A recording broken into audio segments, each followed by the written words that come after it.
Hello guys, how are you? I'm Hardeep Singh. Welcome back to your own YouTube channel. IELTS updates and recent exams. For more updates related to recent IELTS exam writing test topics, listening, reading, practice test, and speaking, you got guesswork. Please, guys, participate in everyday listening and reading practice test to achieve your desired band score in your actual IELTS exam. Please hit the like and subscribe button. Press the bell icon for the upcoming notifications. Don't forget like, subscribe and share my YouTube channel and my Facebook page, IELTS updates and recent exams. Part 1. You will hear a conversation between two students about the installation of a telephone. You have half a minute to read the questions first.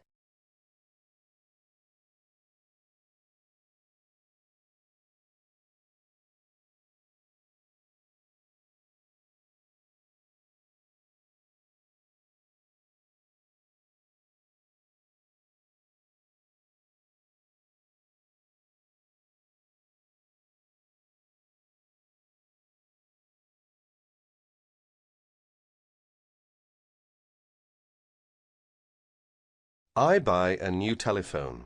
You read the instructions and I will install it, right? Sure. First, push the battery door outward to open and then insert two batteries, size AAA. Make sure they are following the polarity directions indicated inside the battery compartment. Finally, close the battery door. This is the first step. Now, let's come to the second step, adjusting time. Press time key first, then press MRC key more than 1 second to enter the time, adjusting state. Have you seen the second digit flashing now? Yes, it is flashing now. So let's go on.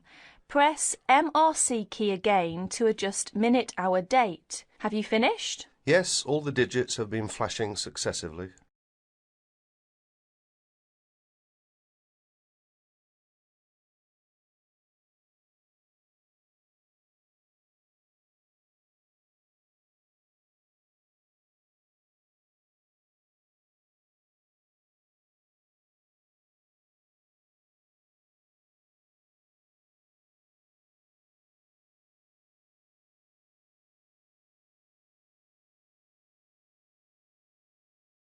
Now it comes to adjusting alarm.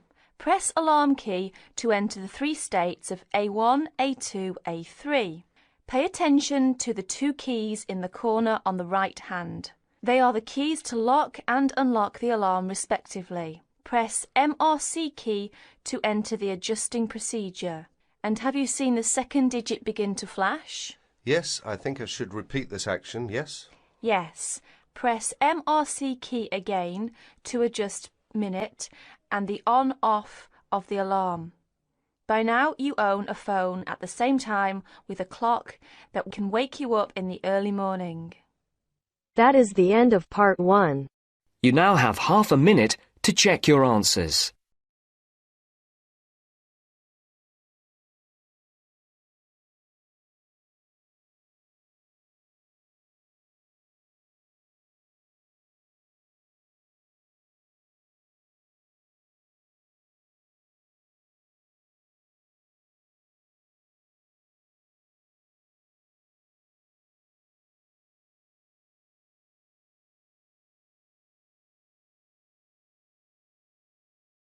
Now turns to Part 2. You will soon hear an informative talk given by Michelle on how to keep out burglars and keep your home safe. Before you listen, you have a chance to read questions 11 to 16.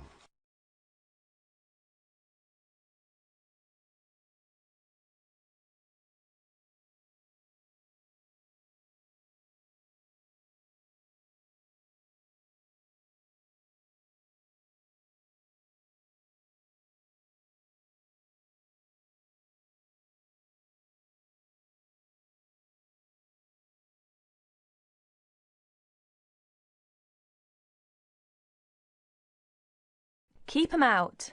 There's no fail-proof way to keep out a burglar, but every little bit of deterrence helps. Even if you can't afford a security system, you can take a few minutes to make your home a little safer. Some relatively simple steps will greatly decrease the odds of a break-in, which means you can enjoy a bit more peace of mind. And isn't that what home is all about? Think like a burglar.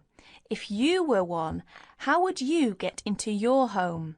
Evaluate your home from the inside and out, night and day. You might even try a mock break-in, trying window jambs and loose locks on your house's perimeter. To keep out a burglar, the first thing to do is to secure the windows. Though windows are relatively easy to break, the loud noise of shattering glass will deter a thief if you're near other houses. Don't leave windows open during the night, whether you're at home or away. That's a common sense precaution, but a surprising number of people forget to do just that. Use a pick-proof locking device for your windows. Make sure the frames are solid. If you're beyond the earshot of your neighbours, they won't hear the glass breaking. Consider installing a plexiglass sheet for the more accessible windows. This will make entry through them more difficult. Your doors should also be secured. If you don't have a peephole, install one in the front door. If you have one, make sure that you and your family are in the habit of using it. Don't open the door to anyone you don't know, especially at night. If the peephole is out of reach of your children, keep a stepladder or stepping box by the door for them to use. If there's any glass within 2 feet of your front door lock, consider a locking device that would be out of reach if the glass is broken. Now, a few tips on how to protect your valuables. Don't leave your valuables, stereo, computer, jewellery, etc., where they can be seen from the window. If you don't want to hide everything from sight, consider blinds. Make a valuables inventory. Keep a record of your expensive and personally significant items, not just a listing, but a photographic or videotape record if possible. Store this inventory at another location. This is helpful for both the police and the insurance agency to identify the stolen goods. Use an engraving pen to mark these items with some kind of personal identifying information, such as your initials, in an inconspicuous place. This also helps record your possessions in case of any other mishap, such as fire or flood. Now look at questions 17 to 20.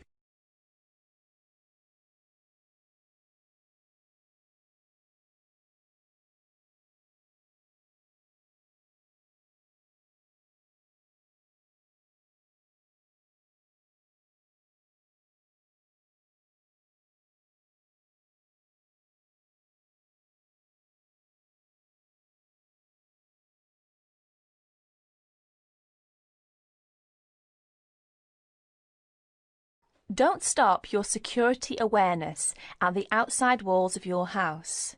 Your yard areas, if any, also deserve your attention. In general, don't leave anything around the yard that might help a burglar get into your house. Ladders, stackable boxes, or any garden tools should be put away, preferably in a locked cabinet. Install a light in your yard that is sensitive to movement. Place it high and out of reach. Trim hedges or bushes that are near doors or windows. These can be good hiding places. Don't place outdoor furniture tables nearby the house. These could become an easy stepladder to the roof. When you are on vacation, create the occupancy illusion. Maybe you laughed at your mother for leaving the lights on and the radio playing while she left for vacation. But she had the right idea. Those steps aren't quite enough, so try these strategies. Buy electronic timers that turn lights on and off at different times. Hook up a timer to your TV for a few hours each evening. Turn up the volume too. Not enough to annoy the neighbours, just enough that a lurker at the windowsill couldn't miss hearing it. Have your newspaper and mail delivery suspended. If you don't have time to do this, ask a neighbour to pick them up for you. Ask a neighbour to park in your driveway or parking place. Think about having someone house sit your home. If it's a relative or friend, it may cost you no more than the contents of your refrigerator. You can also find professional house sitters or house sitting services that find someone to stay while you're away. Leave your shades as they are normally, or at least don't close up every one. One sign of a vacant house is closed shades during the day. Lock your garage door with a padlock. That is the end of part 2. You now have half a minute to check your answers.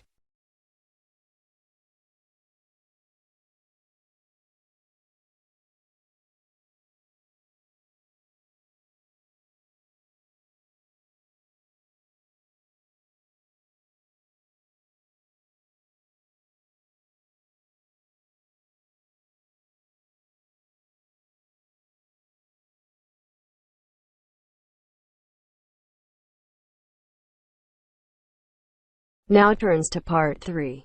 You will hear a conversation between John Watson and several environmental science students.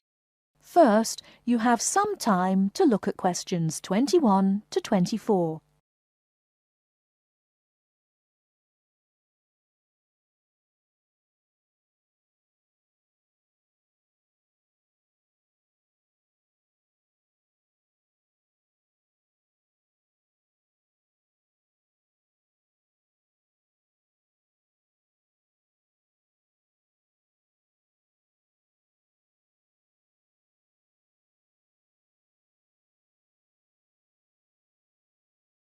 Good morning, everyone. I'd like to introduce our guest to you, John Watson. We're delighted to have John with us today to share his views on conservation.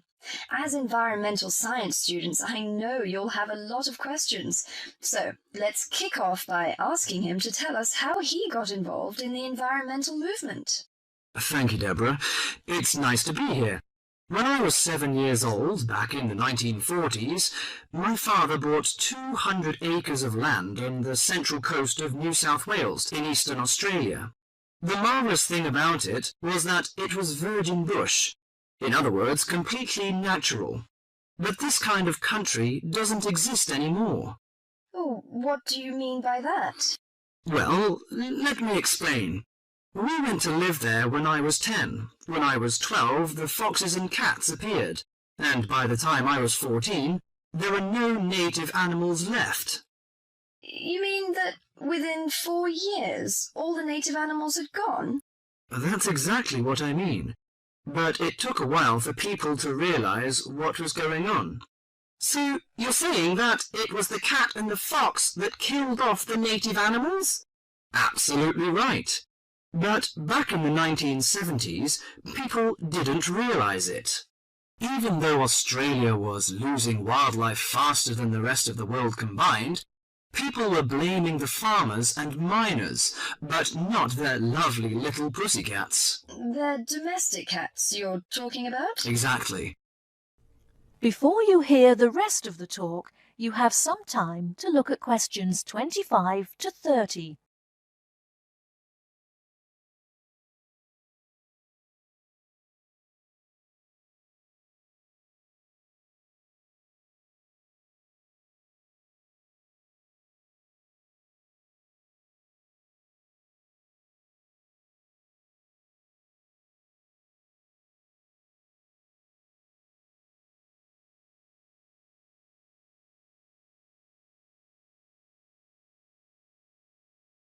What's more, they didn't want to know. Can you tell us how you set about proving your theory that it was feral cats and foxes which were killing native animals? Well, I moved to South Australia specifically to set up a wildlife sanctuary there. Why South Australia in particular? I chose South Australia because it was the only state where it was still legal for me to fence off an area and put back locally extinct animals. That was very far-sighted of them, wasn't it? Well, not exactly. They just hadn't got around to making it illegal, though they soon tried to once they realized what I was doing. Did you ever get into trouble for your actions? Yes, once or twice. In 1976, they put me in jail for cutting down some pine trees to allow me to build a fence to keep out the cats and foxes. How did you get out of that situation? Well, I signed an agreement saying that I wouldn't go on building the sanctuary, but then I just kept on building it. That was very brave of you. Well, I figured that I had signed under duress, so I didn't feel bound by it. The sanctuary was completed in 1983 and opened to the public in 1985, and within a year it was overrun with native animals. There are other ways of protecting endangered animals, though, aren't there? You can raise public awareness through research and educational programs. Well, I don't have much time for that. Unfortunately, today we measure success in science, not by your results, but by how much funding you get. What you've done is obviously admirable. But don't you think there's an argument for letting nature take its course? I mean, don't you think cats and foxes have a right to live too? Well, no, not really. They were introduced to this country, but they don't belong here. But aren't you trying to turn back the clock? These other animals are here now. What is so important to you about native species that justifies killing any number of alien ones? I believe that evolution gave us a paradise, and that we will lose everything unless we understand the need for balance. But really, at the end of the day, it's just a belief. It's just a feeling. That is the end of part 3. You now have half a minute to check your answers.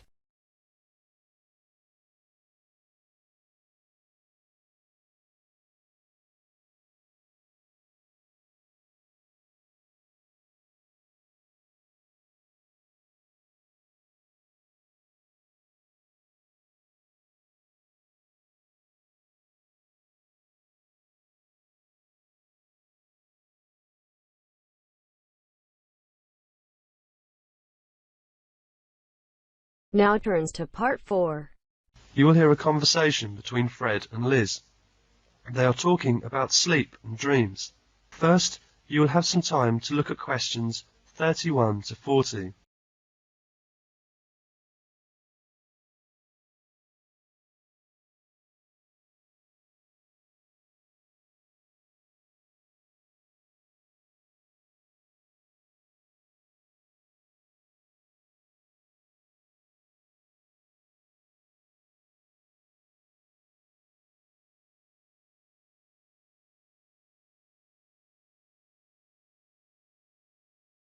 Hello, Fred. You don't look so good. What's the matter?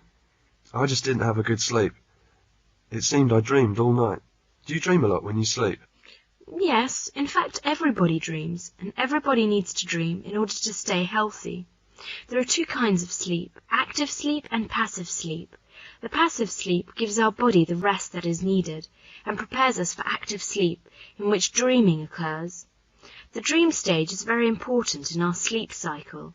When the person is dreaming, the eyes begin to move. Through the night, people alternate between passive and active sleep. The cycle is repeated several times throughout the night. Do you know how long people usually dream during 8-hour sleep? For about 1.5 hours on average. So we need active sleep because dreaming helps us to rest our minds. I see. All people experience dream cycles. Can you remember dreams? What did you dream last night? Oh yes, it was terrible. I dreamed that I was chased by someone or something. I don't remember very well, so I was running all the time. This is a very common type of dream. Over 70% of people have dreamed that they were being chased or pursued by something, and often in the dream they find themselves unable to flee for one reason or another. These often occur during periods of great anxiety and may be related to frustrating situations which are frequently occurring in their waking life. Anxiety dreams are amongst the most common types reported and are particularly common amongst women, 78%. Only 63% of men experience them. How about dreams of violence? Dreams featuring scenes of violence are much more common amongst men, 50%, than amongst women, 44%. The differences are not very great. Perhaps men are simply more likely to talk about violent things, and it must be remembered that women are often the most ardent fans of TV westerns and wrestling programs. Are there any more kinds of dreams that men experience more than women? Yes. When people are tight in finances, they often have dreams which involved finding coins, showering from a slot machine, or picking up money from the ground. About a quarter of men have had this kind of dream, but only 15% of women. This probably relates to the fact that money matters are more likely to preoccupy the male than the female. Do you sometimes have dreams about falling? Yes, it is a common type of dream too. Dreams about falling are very common with about 75% scoring average. The most frequently reported is one in which typically one trips over something, stumbles or falls and wakes up with a jump. How do you explain this? Psychologists now believe that these dreams do not have any great emotional significance, but are merely due to muscular spasms which take place on the threshold between consciousness and sleep. Well, dreams about flying or floating in the air are often considered to be related to an unconscious wish to escape from something. They are in fact reported by about 50% of dreamers. Dreams about the sea are also common. Women, 40%, are far more likely to experience than men, 27%. What other kinds of dreams women experience more than men? Dreams about famous people. Women are more likely to dream about famous people, politicians, pop stars, film stars, and the like, 33% than men, 27%. One very common dream, which almost certainly falls into the wish fulfillment category, is when people report that they are actually meeting famous people in their dreams. What do you think of the recurring dreams? Recurring dreams are very common too, 70% of people reporting them on an average. In most cases, recurring dreams are of a vaguely unpleasant kind and are almost certainly caused because the individual has a problem of a significant kind which he is unable to resolve in his waking life. The solving of this problem almost always leads to the disappearance of the recurring dream. Women are more likely to have recurring dreams than men. That's so interesting. Well, what causes people to have bizarre dreams, such as dreams about the loss of teeth? Oh, some psychologists believe that it's a memory dream referring back to that significant period in your baby life when your teeth fell out. Another explanation is that you are suffering from low-level toothache, which is not enough to get through to the conscious mind, but which trickles through into your dreams. Do you believe that dreams about the future will come true? Well, dreams about the future, which come true, are very frequently reported, though it is fair to say that scientists are very doubtful about whether these are simply coincidence or genuine peeps into the future. Almost 30% of people believe that they have had at least one such dream. That's so instructive. You are an expert in this field. Liz, how do you know so much about dreams? Don't you remember that I'm majoring in psychology? I have done some research on the topic sleep and dreams. Thank you so much. That is the end of part 4. You now have half a minute to check your answers. So guys, don't forget like, subscribe and share my YouTube channel and my Facebook page, IELTS updates and recent exams. For more updates related to recent IELTS exam writing test topics, listening, reading, practice test and speaking, you got guesswork.